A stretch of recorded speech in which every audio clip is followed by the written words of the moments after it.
Hey y'all, so 1 year later, I'm gonna tell you about my birth and delivery experience, a story time.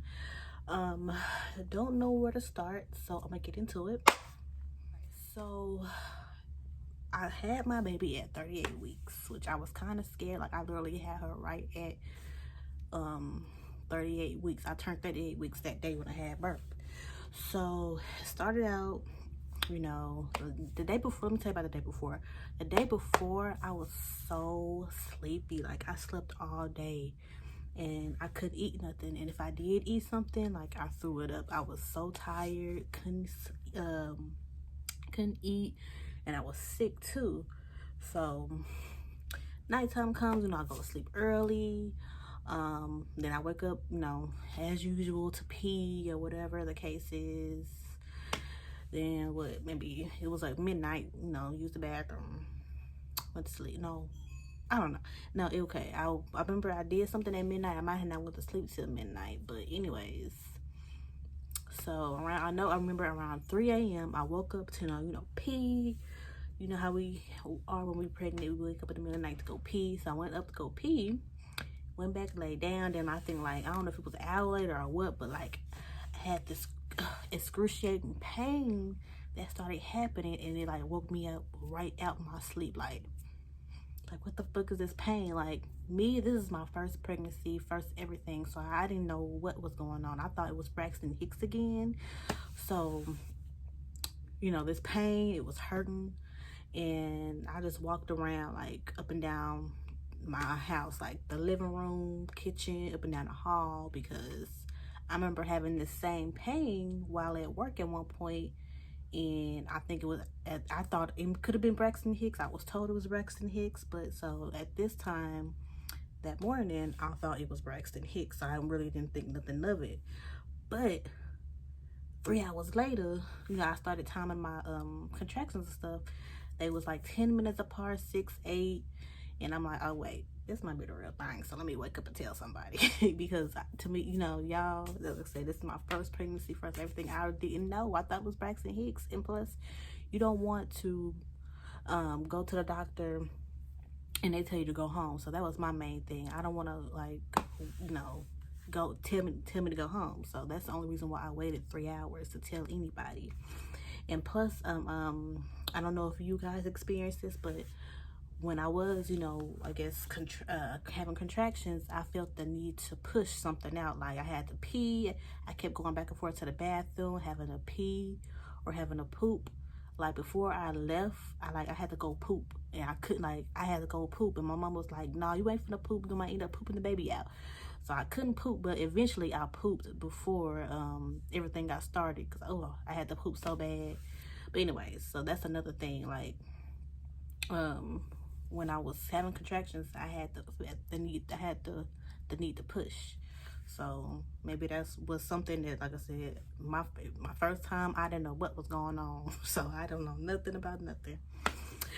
So get to the doctor around 6 a.m., 6:30, maybe 7, almost close to 7. My doctor, let me tell you about my OB. The lady went on vacation, and I had a feeling something was gonna happen while she was out. But I'm like, well, I'm not being active, so maybe my baby will wait till after my OB come back for vacation. My baby did not wait. I had my baby while my OB was on vacation. But anyways, so I get to the doctor, or the place, my place that I've been going for checkups, the hospital. The doctor on site, they checked my cervix. They was like, yeah, you about like 4 centimeters. I don't know if I was almost 4 centimeters or almost 5. Either way, I was close to something, so they kept me. So I called her dad and let him know, like, it's time. Ooh, and I'm so thankful and grateful that he woke up or had the phone, because that nigga, he sleep like a dead person. So I'm grateful that he answered the phone that early in the morning. So yeah, so they got me dressed and all that, the little gown and all that shit. And I eventually did go poop, because I had to poop, because I was not gonna poop. If I had to push, I couldn't. If I had to push, I wasn't gonna have poop coming out either. So I wanted to go do number 2. So, okay, what else happened after that? So they took me to the room. This room, it was so big and I loved it and everything. Now, I eventually got the epidural because to me, I have a high pain tolerance, but it felt like really, really bad period cramps. Like, it was like every 5, 6, 10 minutes you get a period, like really, really bad period cramp. That's how it felt. So I eventually, just like, yeah, let me go ahead and get the epidural because I don't want to feel this no more. Because like I could endure the pain, but to me it was more annoying that it was coming every so often. So I was like, yeah, give me that. Now, what made me scared about the epidural, because I heard so many stories, you hear so many stories about don't do this, da, da, da. So I was so scared, like, you can't move, you can't do nothing because they putting a needle in your spine. And they injecting you with something, I don't know. But I was so scared and just stiff as a board, y'all. I was sweating. Afterwards, I was sweating after they finally finished. And like, what was so crazy, I'm sitting there and like thinking, come on, hurry up.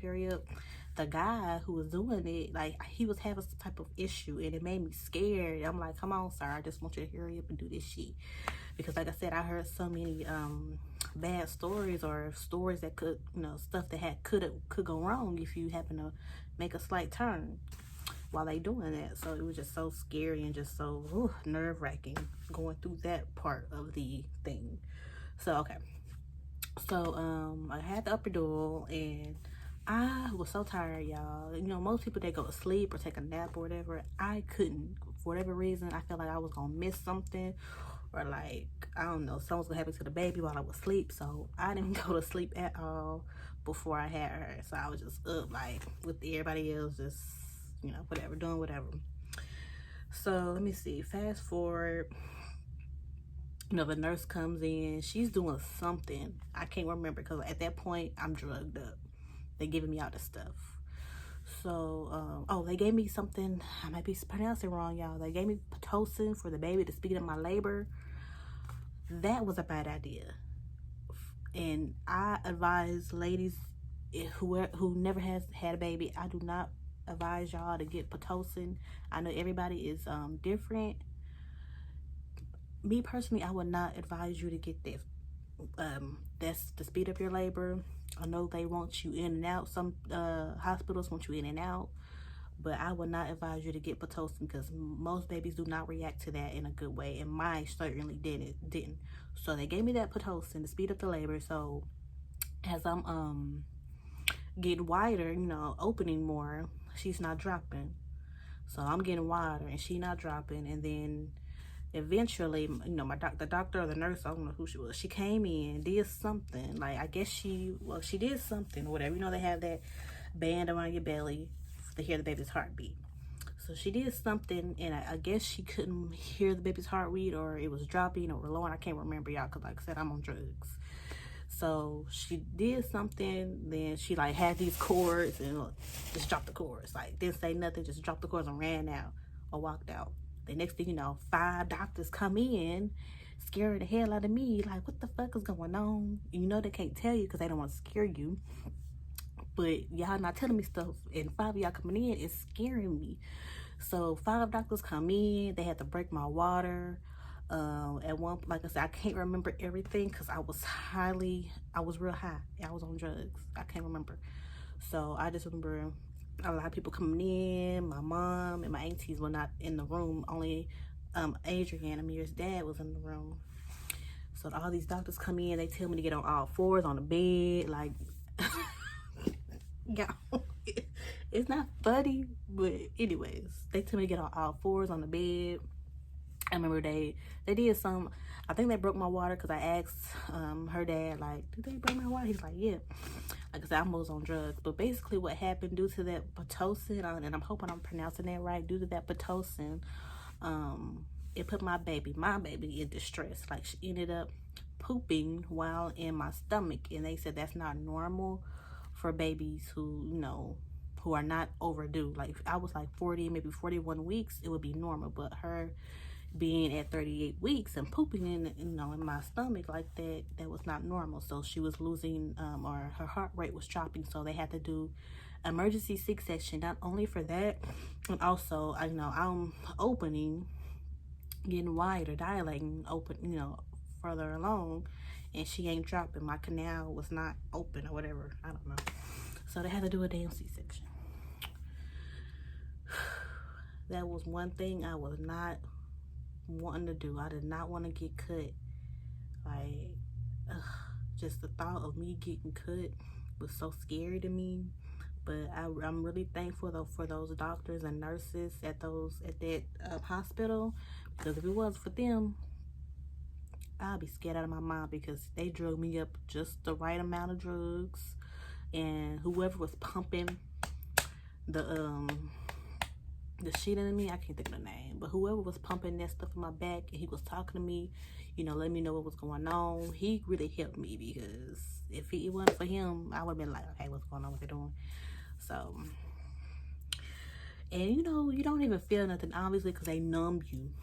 They numb you real bad, like real good. And then, you know, they get you drugged up. So that's the good thing about this whole situation. And then, so they hurry up and got my baby out.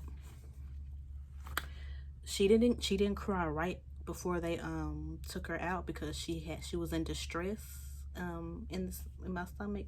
So she was in distress, and then she was a little blue because she was in so much stress in my stomach. So she cried like maybe 5 seconds after, but she didn't cry this initial time. So I'm like, yes. So yeah, that was my labor and delivery story. It was really crazy and stressful. I don't got anything else to say. Like, subscribe, and comment. I'm not always on YouTube. I be trying to make YouTube videos, but it don't happen and work for me. I just happen to have the time. But anyways, but yeah, that's my labor and delivery story. I don't think I have nothing else to say. That's pretty much it. Like, subscribe, and comment, and until next time, whenever that is.